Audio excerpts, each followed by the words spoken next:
Good afternoon and welcome. This is Orphan Car Garage. This is our YouTube channel. My name is John and I'm located in Abington. That's in Massachusetts, and we're about 30 minutes south of Boston. I have a real treat for you today, and this car needs very little, if no introduction. It's a Thunderbird from the year 1956. My estimation, this is probably the best of the Tri-5 Thunderbirds. This generation was introduced in 1955 to sort of compete with the Corvette in the two-seat convertible market. The Corvette had been introduced at the 1953 Chevrolet Motorama auto show, and Ford saw that and started quickly designing this car here in front of us, the Thunderbird. The Thunderbird, not so much a performance-oriented car, but then again, neither was the Corvette when it was introduced. This car came out in 1955 and immediately outsold the Corvette quite substantially. I think they sold about 16,000 or so Thunderbirds that first year, and only about 600 or 700 Corvettes in 1955. Hard to imagine when you consider how far both marques have come. So in 1956, they made a few changes to the car, most notably moving the spare tire to the outside, which I think is so cool. Generally speaking, I'm not a fan. I'm going to try to get myself out of this camera here. Sorry about that. Generally speaking, I'm not a huge fan of Continental kits, but I think on this car, it's almost required. I think they look fantastic. The car is not too big to begin with, so when you put the Continental kit on the back, as Ford did in the 1956 model, I think it looks kind of cool and definitely very classic. This particular car was born white. They called this Colonial White in 1956, and this car was thoroughly restored at some point. I'm going to guess probably maybe 20 years ago, and they did refinish it in the correct Colonial White paint as you see here today. Also correct for this car as it was built is the two-tone white and red interior, which I think is absolutely stunning.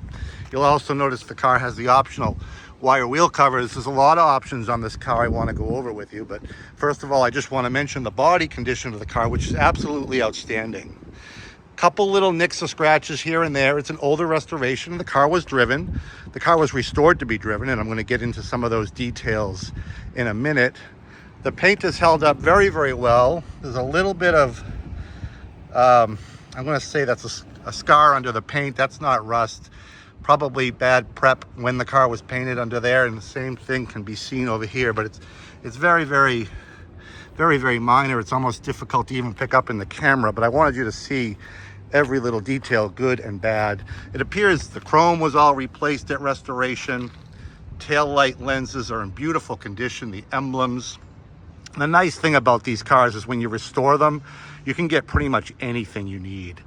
Some of the cars we sell here at Orphan Car Garage, I can't say that about. Pretty unique and interesting cars. And this is certainly a unique car and interesting. But what's good about it is parts are readily available for these cars. There's a huge amount of support out there. Thunderbird clubs and so forth and so on. Even that emblem in the front, that Thunderbird emblem, just shows beautifully. This car's obviously been well cared for since its restoration. There's some pollen still around on the front, but overall, a very, very nice presentation. The chrome, that grille, really nothing to complain about there at all. No chips in the front end. Again, a very extensive, very expensive restoration. Unfortunately, we don't have documents to back that up, but the car has obviously been extremely well and no expense spared restored at some point. Now, some of the options on this car came from the factory pretty well equipped, and a keen eye may have already noticed that this car has power windows. You don't see that too often in these mid-50s two-seat Thunderbirds, but this car has two factory power windows, obviously two, not one. The driver's side window goes up and down, no problem, very quickly, probably has a replacement motor in it. The passenger side goes up and down easier when the door is open, and it's not being hindered by the weather stripping on the hardtop, because this car does have a hardtop. So when the door is open and free of the channel on the hardtop, the window goes up much smoother. It goes up very slow otherwise. Also, you'll notice an automatic transmission. There was a 3-speed manual available in these cars, but this car has an automatic transmission from the factory.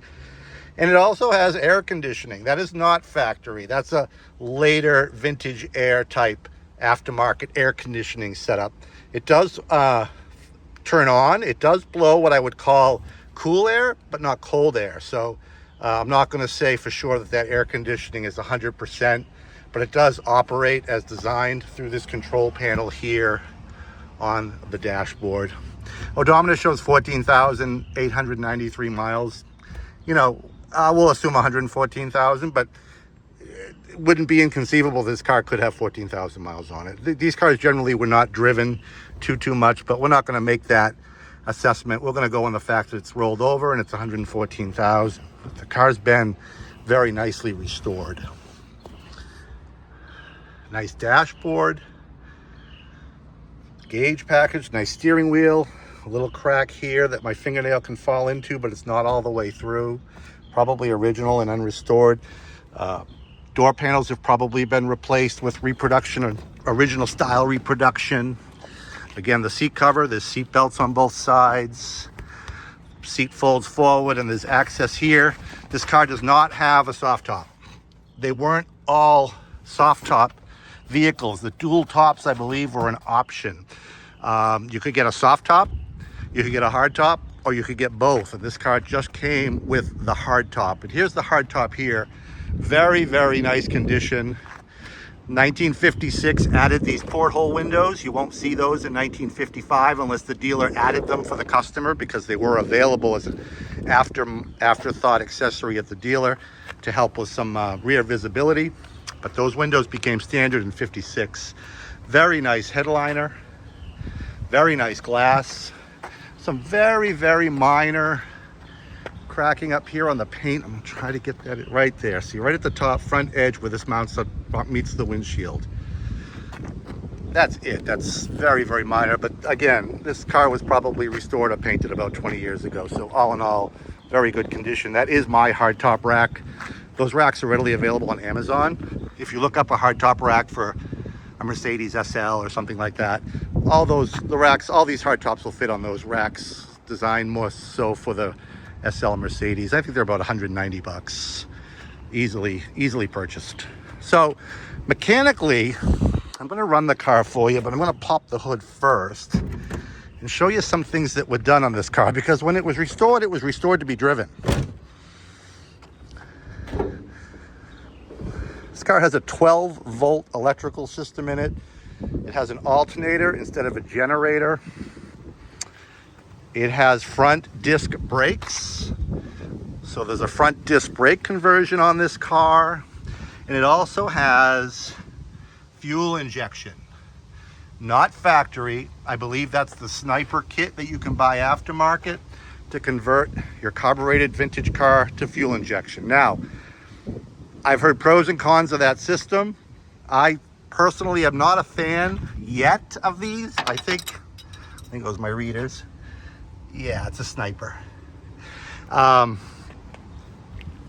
think these need a little bit of work to tune in correctly. And if you or someone you know can tune one of these in correctly, this probably works fantastic. I think it's a great idea. And I think once they master it, and some of you out there may argue with me and say they have mastered it, you just need the right guy to work on it, and that's probably true. But most of these systems that I've seen or I've known people to try to install have been very troublesome to try to tune in. This car runs pretty good, but I'm not going to say it's perfect. So I would probably say that you're going to want to find somebody that knows these Sniper systems that can kind of tune it in. They're all programmable. There's a programmable screen in the glove box to tune it. And you're probably going to need some tuning of that. If you want to get rid of it entirely, that can be done.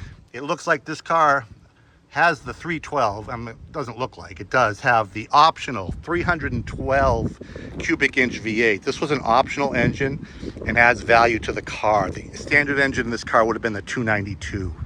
So this car has from the factory the 312, but it probably originally would have been a 2-barrel car. I was told that they didn't do 4 barrels on these 312s until 1957.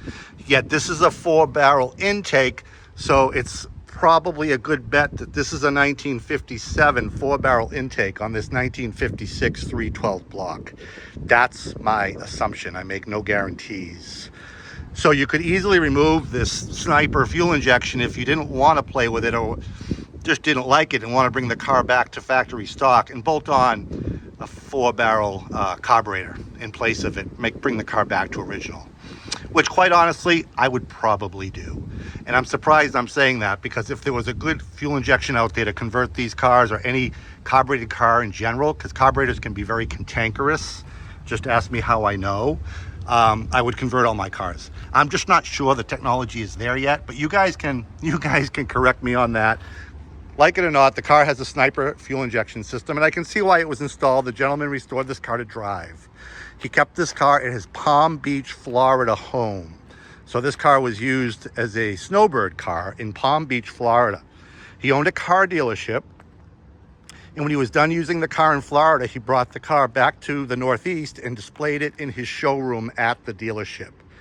So the car spent some time on display in his new car showroom, undriven. When we purchased the car, it needed to be driven. So we've been driving it. We've been running it and driving it. And every time I drive this car, it gets better and better and better.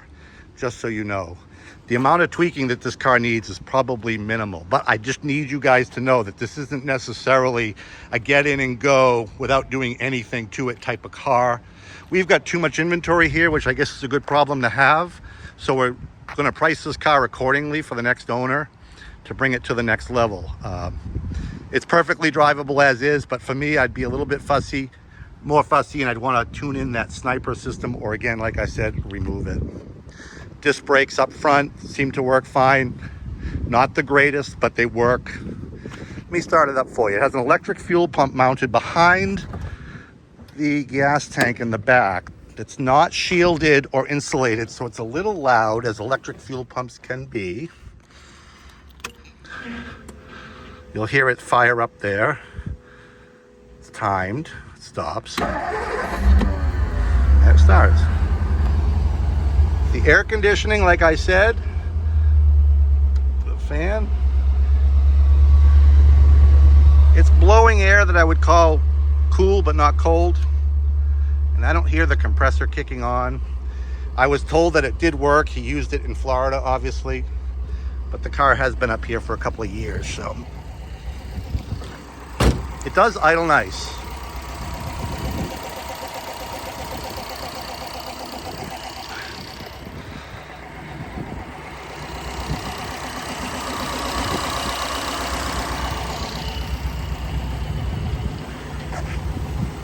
They have these factory ports here on the back of the bumper, but this car has an aftermarket exhaust.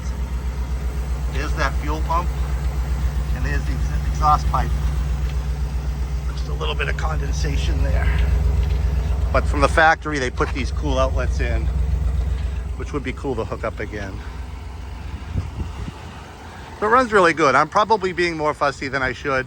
When you drive the car, you put your foot in it, it should respond better, I think, that fuel injection. So I'm going to say that that fuel injection, that Sniper system, could use to be tuned in a little better. And then I'll show you the control panel. I know nothing about those systems. I just know people that have a lot to say about them. It's the original owner's manual. And there's your control panel for the Sniper. It's reading things now.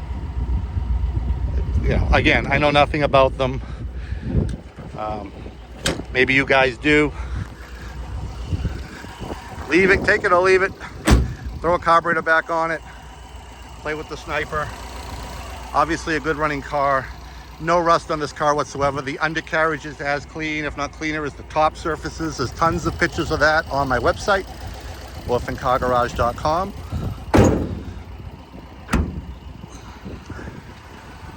Nice running little 56 Thunderbird. Power windows, automatic transmission, vintage air. The car has tinted windows too. Optional 312 cubic inch V8. Some nice upgrades like vintage air and front disc brakes, and of course that controversial Sniper fuel injection. Give me a call, 508-954-8090. We really want this to go to a good home. Orphan Car Garage pricing on this, $32,900. Quite a bit under the book value on this car in this condition, given the little issues that it may have, the tweaking that that fuel injection might need. front brakes maybe, they do perform, but they don't perform quite as well as I'd like them to do. Give us a call. This one's priced to move. We got a lot of inventory coming in, and I need the room. 508-954-8090. My name is John. Check this car out on the web, orphancargarage.com. We have a full gallery of photos there. And like us on Facebook, and of course subscribe and like to us here on YouTube. Until the next one, and there's one coming real soon you're going to like too. Another two-seater convertible from a different generation. We'll talk soon. Thank you.